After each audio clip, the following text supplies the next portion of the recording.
በጣም በተሻለ አቅም እስከ 18 ወር ለልጅ ሞባይል መስጠት አያስፈልግ። የፎንታሌው እዚህ ጋር ያለው 4 ነው። የእሳትን የውሃን የመሬትንና የነፋስን ኃይል የያዘ ነው። እዚህ ጋር ያለው 3 ማዕዘን ነው፣ የልብን የቃልን የስትንፋስን።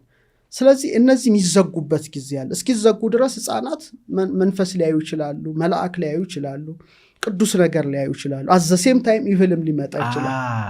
ስለዚህ በጣም ይሄ ኃይልን ጠብቀህ ልጅህን ካሳደግከው በጣም ከብዙ መንፈስ የተጠበቀ። ለዛ ነው ብዙ በቃ ወላጅ ይሄ ግንዛቤ ስለሌለው በአጠቃላይ ልጆቹ እየጠፉ መጥተዋል እንጂ ከባድ ኃይል ነው ይሄ። አንቴና ንጹህ ናቸው። ለዚህ ነው እንደ ህፃናት ካልሆናችሁ ይላል።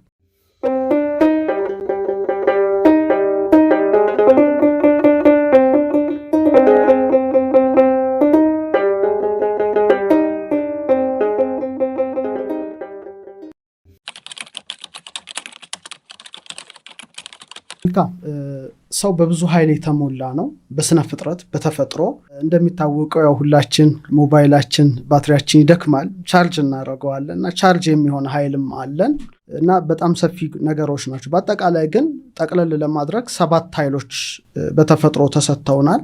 የእሳት ኃይል፣ የውሃ ኃይል፣ የነፋስ ኃይል፣ የመሬት ኃይል እና የልብ የቃል የእስትንፋስ። በአጠቃላይ 7 ኃይሎች። ዝርዝር ጉዳዮች ግን በውስጣቸው አሉ። የመጀመሪያው የእሳት ኃይል የሚባለው ወይም ከእሳት ጋር የተያዘው የሰው ኃይሉ ቦታውን መጠቆም ያስፈልጋል። አንደኛው የራስ ቅላችን አጠቃላይ አንጎል ክፍላችን የያዘው ሙሉ መክብበ ሕዋሳት የሚባለው የራስ ቅላችን ትልቁ አንዱ የእሳት ኃይል የተከማቸበት ነው።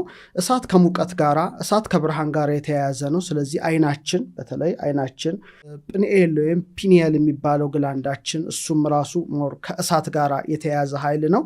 ሌላው ምግብ መፍጨት ከመፍጨት ጋር ያለው ስርዓት የሚከናወንበት ጨጓራችን ሞር ከማቃጠል ጋር የተስማማ በመሆኑ ይሄ አካባቢ በብዛት የእሳት ኃይል ያለበት ቦታ ነውና የሚሰጠንም ጥቅም አለ። ይሄ የእሳት ኃይል ከፍ ሲልም ዝቅ ሲልም የሚያመጣው ጉዳትም አዎንታዊ አሉታዊ ገጽ እንዳለው የሚሰጠን ኃይል ትጋት ሊሰጠን ይችላል። በጣም እሳት ፍጥነት ጋር የተያያዘ ነው። ተግባር አንድ ነገር አድርገህ ማከናወን መቻል።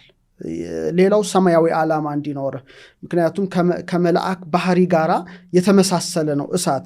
ሁለተኛው ጠንካራ ላይ ምግብ መፈጨት እንዲኖር ያደርጋል። ለምሳሌ ብዙ ጊዜ የምግብ የመፈጨት ስርዓት አይዳከምምና እሳት ከማቃጠል ጋር ከማድቀቅ ጋር ከመፍጨት ጋር የተያያዘ ግብር ስላለው የምግብ መፈጨት፣ የሰላ አይምሮ የተባ አይምሮ እሳት የላሰ ነው። በአንጻሩ ግን የእሳት ኃይላችን ሲዛባ ወይም ሲያንስ ለምሳሌ ምግብ በቀላሉ አለመፈጨት፣ የቃር ሲጋ ያቅራል አንዳንዴ በጣም ውጥረት፣ ማቃጠል፣ ከፍተኛ የሆነ ላብ፣ አልፎ አልፎ ደግሞ እሳት ደግሞ ቁጣ ጋር ከስሜት ጋር ተያዘ በጣም ቁጣ ግንፍሌ ማለት እንትን። ይሄ እንግዲህ የእሳት ኃይል ሲዛባ የሚያመጣው ጉዳይ ነው እና ለማከም ለምሳሌ የእሳት ኃይል ካነሰ ጠዋት የፀሐይን ብርሃን መሞቅ፣ ይሄ ካነሰብ እሳት ኃይል ሊያስተካክል ቻርጅ ሊያደርግ ይችላል። በአንጻሩ ደግሞ የእሳት ኃይል በጣም ከበዛ ደግሞ እሳት ተቃራኒ ውሃ ስለሆነ ወደ ውሃ አጠቃቀም ስርዓት ታስተካክለዋለ ማለት ነው እና እግዚአብሔር ሲሰራን የሰጠን አንዱ ኃይል ነው። ሌላው ኃይላችን የነፋስ ኃይል ነው። የነፋስ ኃይል የሚሰለጥንበት የራሱ የሆነ ቦታ አለው። በግዕዝ እንግድአ ይባላል ወይም ደረት፣ ሳምባችን፣ ልባችን ከስትንፋስ ጋር የተያዘ ነገር አስራው አጠቃላይ ጅማቶቻችን የነርቭ ስርዓቶቻችን ሁሉ በነፋስ ባህሪ ነው የሚመሩት። ምክንያቱም እንቅስቃሴ ያለበት ስለሆነ ነው እና ሰው የነፋስ ኃይሉ በጣም ጥሩ ከሆነ ግልጽ የሆነ ሰው ይሆናል።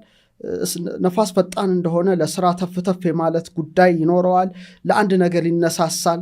በአንጻሩ ግን የነፋስ ኃይላችን ከተዛባ ጭንቀት ሊመጣ ይችላል። ከመጠን በላይ ማሰብ፣ እንደዚህ አይነት በጣም የተደራረበ ሐሳብ፣ ያተነፋፈስ ስርዓታችን መዛባት፣ ቶሎ የትንፋሽ መቆራረጦች፣ ይሄ ማለት የነፋስ ኃይል ተዳክሟል ማለት ነው። እንቅልፍ ማጣት፣ ሐሳብ ደግሞ ማይሰባሰብ ብትንትን የሚል ሐሳብ፣ አሁን ታስባለህ ይበተናል፣ ታስባለህ ይበተናል። ይሄ ማለት የነፋስ ኃይል ምን ሆኗል ማለት ነው? ተዛብቷል ማለት ነው። ስለዚህ ልምምድ አለው ይሄን ለማስተካከል። የነፋስ ኃይል አንደኛ ያተነፋፈስ ስርዓት በጣም እስትንፋስ እጅግ የተለየ ጸጋ ነው። ለምሳሌ ሰውን ከምድር አፈር አበጀው በአፍንጫው ሕይወት እስትንፋስ አለበት ይላል። ይሄ እስትንፋስ ገብቷል። ይሄ መለኮታዊ እስትንፋስ አለን እና አተነፋፈሳችንን ማስተካከል ምንችል ከሆነ በጣም የነፋስ ኃይላችን ይስተካከላል። አብዛኛው እንደውም እንደ ሀገር ያልተጠቀምነው እንደ ህዝብም ያልተጠቀመው ሰው ልቡን የሚጠቀም አለ፣ ቃሉን የሚጠቀም አለ፣ እስትንፋሱን ግን የሚጠቀም በጣም ውሱን ነው እና እስትንፋስ ኃይል በጣም ትልቅና ጠቀሜታ ነገር አለው። እንዴት ነው የምንተነፍሰው? ያ የተቀደሰ እስትንፋስ አፍንጫችን የገባ ሰዎች እንዴት ነው ትንፋሻችን ምን እያሰብን ነው የምንተነፍሰው? ስናስገባ ምንድን ነው የምናስገባው? ስንይዝ ምንድን ነው የምንይዘው? ስናስወጣስ ምንድን ነው የምናስወጣው? ዝም ብለን እስትንፋስ ምንምግ ሰዎች አይደለንም። ምንተነፍሰው እናውቀዋለን፣ ምንይዘውን እስትንፋስ እናውቀዋለን፣ ምናወጣውን እስትንፋስ እናውቀዋለን። ሁሉም ነገር ከቁጥር ጋር የተያያዘ ነው። ለምሳሌ ኦክሲጅን ትወስዳለህ፣ ካርቦን ዳይኦክሳይድ ታወጣለህ። ኦክሲጅን ፕሮቶኑ 8 ነው፣ ኤሌክትሮኑ 8 ነው፣ ኒውትሮኑ 8 ነው። 8 ነው። ካርቦን ዳይኦክሳይድ ደግሞ ፕሮቶኑ፣ ኤሌክትሮኑ፣ ኒውትሮኑ 6 ነው። 8 እናስገባለን፣ 6 እናወጣለን። ግን ስናስገባም ለምን እንደምናስገባ እናወጣለን፣ ስናወጣም ለምንድን የልምድ ሰዎች አይደለንም። ሌላው ደግሞ ዝምታ፣ ጸጥ ማለት። ይሄ ራሱ አንድ ትልቁ የነፋስ ኃይል ሲዛባ የምታስተካከልበት ነው። የነፋስ ኃይል ደግሞ በጣም ከጨመረ ወደ መሬት ነው የምትጠጋው። ለምሳሌ በጣም ይንቀለቀል ሰው ካለ በጣም ህፃንም ሊሆን ይችላል፣ ሬስትለስ የሆኑ አሉ አይደል? ይሄ ማለት የነፋስ ኃይላቸው በጣም ከፍተኛ ነው። ምንም ወዲያ ወዲህ ከመሬት ጋር ታገናኛቸዋለ። ዛፍ እንዲተክሉ፣ አፈር እንዲነኩ፣ አትክልት እንዲተክሉ ታደርጋቸዋለ። ያን ጊዜ በትክክል የነፋስ ኃይላቸው ይስተካከላል ማለት። ሌላው የውሃ ኃይል ነው። ትልቁ ኃይል ነው። አንደኛው ሞር ደማችን፣ እንባችን፣ ሞር ደግሞ ሆድቃችን ላይ በፊደል መ ነው የምንወክለው። እሱ ሰፊ ትምህርት አለው። ሆድቃ ላይ ነው፣ ኩላሊት አካባቢ ነው። የመራቢያ ስርዓት አካባቢ ላይ ሞር ከውሃ ከፈሳሽ ጋር የተያያዘ ጉዳይ ያለው እና የሚሰጥ ጉልበት ምንድን ነው? ውስጣዊ ስሜት፣ ቀልብ። ምሳሌ አሁን በብዛት ውሃው ማለት ነው። ሞር ከመጋ የተያዙ ነገሮች ኢንቲዩሽናቸው፣ ቀልባቸው ከፍ ያለ ነው። ማለትም ቀልብ ሞር ከልብ ጋር ይያዛል። ግን የኩላሊታቸው አካባቢ ኩላሊት ያጤሰው፣ ልብ ያመላለሰው፣ ናላ ያወረሰው ቀድመው ማወቅ ይችላሉ ነው። የሆነ ሀዘን የሚደርስባቸው፣ ደስታ የሚምጣባቸው ያቃሉ። ኤክስትራ ሴንሰሪ አይነት ነገር ነው። በጣም ከፍ ያለ ነው የውስጣዊ ስሜታቸው ኩላሊት አካባቢ። ለምሳሌ እናቶች ሞር ልጃቸው ሲታመምባቸው፣ አደጋ ሲደርስባቸው ቀድሞ ያውቃሉ። ሆዴም ባርባራ ለሆነ የመረበሽ ስሜት ይመጣል እዚህ ሆድቃ ላይ። ይሄ እንግዲህ የውሃ ባህሪ በጣም ከፍ ያለ ሲሆን ውስጣዊ ስሜት ነው። ጠንካራ የበሽታ መከላከልም አቅም ይጨምራል። ልክ እንደ ውሃ ደግሞ የቆዳ ልስላሴ፣ ለስላሳ ቆዳ ሊኖር ይችላል። በአንጻሩ ደግሞ ይሄ ነገር ቢገለበጥና የውሃ ኃይል ካነሰ ስሜት ይለዋወጣል። ድባቴ ውስጥ ትገባለ፣ መጨናነቅ ይመጣል፣ ፍርሃት ይመጣል። ይሄ እንግዲህ ከውሃ ማዕበሉ ነው። ስለዚህ ይህን ሚዛንህን ለመጠበቅ አንደኛ ንጹህ የተባረከ ውሃ መጠጣት። ይሄ ውሃ አለ አይደል? ጸሎት አድርገ እፍትለዋለ፣ ትንፋስ ነው የምታስገባበት። ሁለተኛ ደግሞ የምንጭ ውሃ መጠጣት፣ ላስቲክ የታሸገውን ሳይሆን በማዕድን የበለጸገ ውሃን ስትጠጣ ይሄ የተዳከመው የውሃ ኃይል እየተስተካከለ ይመጣል። መጠመቅም ሊሆን ይችላል፣ መታጠብ ሊሆን ይችላል ወዘተርፈ። ይሄ ከውሃ ጋር ደግሞ ውሃ በጣም ካየለ ደግሞ ወደ እሳት መጠጋትና ማስተካከል የራስ ስራ ሊሆን ይችላል። የመጨረሻው የመሬት ኃይል ነው። የመሬት ኃይል እንግዲህ አጥንቶች፣ ጅማቶች፣ ጠጉር፣ ጥፍር፣ በአጠቃላይ ይሄን ሁሉ አካላዊ ክብደትህን የያዘ ኃይል ነው እና ጉልበቱ መረጋጋት ነው፣ ጽናት ነው። ጠንካራ ትሆናለ። ጠንካራ አጥንት ይኖርሃል። ቋሚ ጉልበት፣ ይሄ ማይባክን ጉልበት አላል፣ የሚቀጥል ጉልበት ይኖርሃል። በዛውን ልክ ትዕግስተኛ ነህ። ፍሬያቸው መሬት ውስጥ ያሉ ምግቦችን መመገብ ነው። ምሳሌ በታች እነዚህ የበለጠ የመሬት ኃይል ከፍተኛና ጥሩ ሊሆን ይችላል። ሌላው እንግዲህ ከነፍስ ጋር የተያዘ ኃይል አለን። ይሄ ደግሞ ትልቁ ኃይል ነው። ይሄ ኃይለ ዘር የሚባለው ቅድሙን አይተናል። የእሳት፣ የውሃ፣ የነፋስ፣ የመሬት። የነፍስ ግን ትንሽ ከፍ ያለ ኃይል ነው። የልብ ኃይል ማለት የማሰብ ኃይል በሁለት መልኩ ነው የሚመራው። አንደኛው ነቃሃሌው ማለት ምንም የሐሳቡ መነሻ ራሱ ልክ እንደ ክብሪት የሚጫር ኃይል ነው። ከዛ ደግሞ ቁርጣሃሌው የሚባለው ደግሞ የምትወስነው ማሰብ ብቻ። ለምሳሌ ሰው እኮ ምንም ነገር ሳይናገር በማሰብ ብቻ ኃጢአት ይሰራል። ጽድቅም ትሰራለህ፣ ምንም ሳትናገር ኃጢአት ትሰራለህ። ስለዚህ በማሰብ ብቻ አካባቢዬን ሰላሙን ላሳጣው እችላለሁ፣ በማሰብ ብቻ በጥሩ ሐሳብ አካባቢዬን ሰላማዊ ላደርገው እችላለሁ ነው። የቃል ኃይል ደግሞ በጣም ከፍተኛ ኃይል ነው። ውሃ ለምሳሌ ጸልየህ ምትጠጣው ይፈውሳል። የምትናገረው ቃል ሰው ውስጥ ገብቶ ያሳምማል ወይም ይፈውሳል። አንድ ሰው አንተን ሰድቦ ሄደ፣ ተመልከት፣ እሱ ኃይሉን ነው ልኮ የሄደው፣ ግን እሱ ሁሌ ሲያሳምምህ ይኖራል። እንዴት ተናገረኝ? ከስንት ዓመትም በኋላ ወይ ጉድ ያ ሰው እንዲህ አለኝ። ሌላው የስትንፋስ ኃይል ነው። እሱ በጣም ከፍተኛ ኃይል ነው። እንደ ሰው ምናልባት ገዳም ያሉ ሰዎች ይጠቀሙበት ካልሆነ በቀር የከተማ ሰው እስትንፋሱን ሊጠቀም ማለት አይቻልም። የምናስገባው የምናስወጣው በጣም ትልቅ ኃይል እሳ ላይ አለ። እንግዲህ ለምሳሌ በአጭሩ ለማስቀመጥ በሳይንሱ የተደረሰበትን በእኛ ያለውን ነገር ላስቀምጠውና ወደሚቀጥለው ጥያቄ እንሸጋገር። ለምሳሌ የቀመር ተማሪዎቼ ፊደል ወ ላይ ሲገቡ ይሄን ኃይል ይማራሉ። ወ ማለት ያ ቅርጿት ይታወቃል፣ ክቧ ማለት ነው። አ ላይ አልፋ አለ።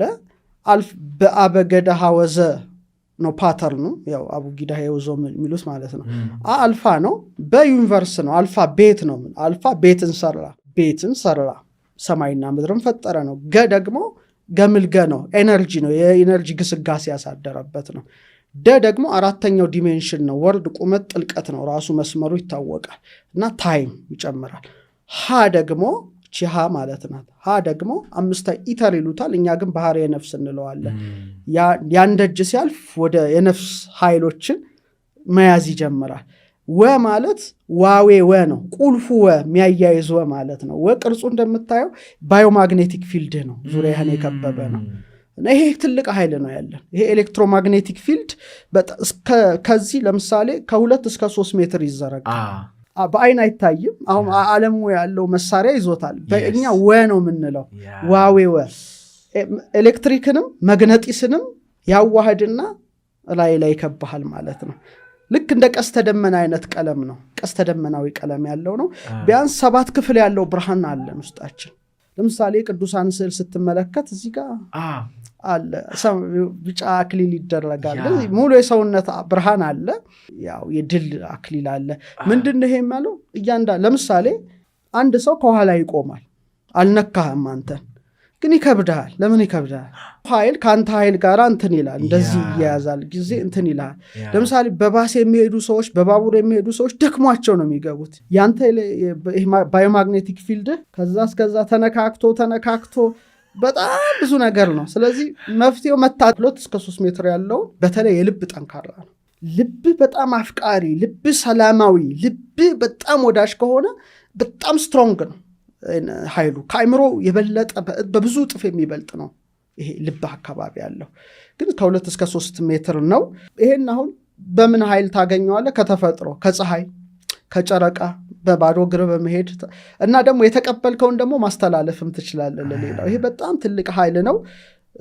ለዚህ ነው ሰውን ስታቅፈው አንዳንድ የሚከብድሃል፣ አንዳንድ ደስ ይልሃል። እቀፈው ይልሃል። ነው ህፃናት ካልክ እነሱ ሲጀመር እስከ 18 ወር ድረስ በእኛ ድማህ እንለዋለን። ይሄ ራስ ቅል ይሄ በርላቸው ተከፍቷል፣ አይዘጋም። ምናልባት እሱ ለብቻው ማውራት ይቻላል እንጂ በእኛ አሻራ ምናምን የሚባሉ ነገሮች አሉ። እርግብግቢት። ይሄ ማለት ምንድነው? እዚህ ጋር ህፃን ሲወለድ ራሱ እግዚአብሔር በተፈጥሮ የአልማዝ ቅርጽ ያለው 4 ማዕዘን ያደርግበታል። እዚህ ጋር አለው አንድ ህፃን አለው። ከዛ እዚህ ጋር ደግሞ ትሪያንግል አለው 3 ማዕዘን እዚች ጋር ታች ላይ ደግሞ ትሪያንግሎቹ ኮድ ናቸው። ከዚህ እንደዚህ ይላል፣ ከታች ያለው እንደዚህ ይገጥማል። መሀል ላይ ምን አለ? የጀርባ አጥንት አለ። እዚህ ጋር 3 ነው። ይሄ ቶሎ ነው የሚዘጋው። ይሄ ግን ትንሽ እስከ 18 ወር ድረስ አባዬ ማዬ ምናምን እስኪሉ ድረስ ይቆያል። ለዚህ ነው ህፃናት አሁን ለምሳሌ ይስቃሉ፣ ፈገግ ይላሉ፣ በድንገት እንትን ይላሉ። ለእኛ ባዶ ነው እና ምን ይባላል? ማርያም አጫወተችው፣ መልአኩ መጣ ይባላል። ትክክል ነው።